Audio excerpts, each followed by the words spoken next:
দেশে সমাবেশের নামে হুমকি, উস্কানি ও মিথ্যাচারের প্রতিবাদে এক সংবাদ সম্মেলনের আয়োজন করেছে অরাজনৈতিক আন্দোলন হেজবুত তহিদ।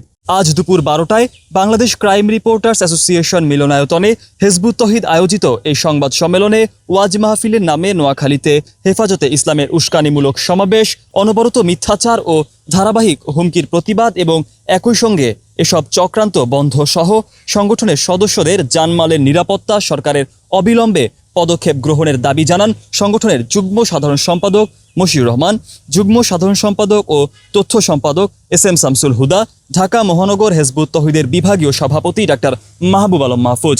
লিখিত বক্তব্যে ডাক্তার মাহবুব আলম মাহফুজ বলেন, কওমি মাদ্রাসা ভিত্তিক একটি উগ্রবাদী ও চিহ্নিত ধর্ম ব্যবসায়ী গোষ্ঠী, এই গোষ্ঠীটি সম্পূর্ণ দুরভিসন্ধিমূলকভাবে ওয়াজ মাহফিলের নামে প্রশাসন থেকে অনুমোদন নিয়ে একটি সমাবেশ করছে।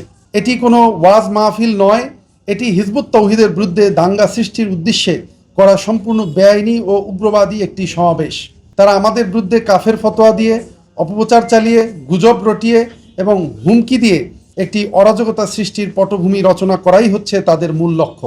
এ অবস্থায় দেশের শান্তি শৃঙ্খলা বজায় রাখতে অনতিবিলম্বে এসব উস্কানিমূলক তৎপরতার সঙ্গে জড়িতদের আইনের আওতায় আনা এবং হেজবুত তহিদের সদস্যদের জানমালের নিরাপত্তা নিশ্চিত করতে সরকারের কাছে জোর দাবি জানানো হয়। তারা আইন মান্যকারী সংগঠন হিজবুত তহিদের বিরুদ্ধে উগ্র ও জঙ্গিবাদের মিথ্যা অভিযোগ এনে এটি নিষিদ্ধের দাবি জানাচ্ছে।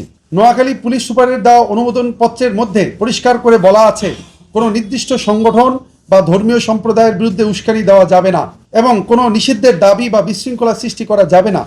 কিন্তু তারা আইনের কোনো শর্তই মান্য করেনি। ব্যানারে লেখা থেকে শুরু করে সমাবেশের বক্তব্য সবকিছুতেই তারা সুস্পষ্টভাবে অনুমোদনের শর্ত ভঙ্গ করেছে।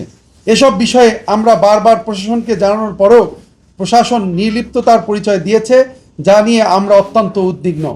আজ তারা বিভিন্ন এলাকা থেকে গাড়ি ভাড়া করে লাঠিসোঁটা নিয়ে উগ্রবাদী স্লোগান দিয়ে নোয়াখালী সদরে জমায়েত হয়েছে। আমরা পরিষ্কারভাবে দেখতে পাচ্ছি যে তারা দেশের একটি শান্তিপূর্ণ পরিবেশকে পরিকল্পিতভাবে বিনষ্ট করে অরাজকতা কায়েম করতে চায়। আমরা এর তীব্র নিন্দা ও প্রতিবাদ জানাচ্ছি।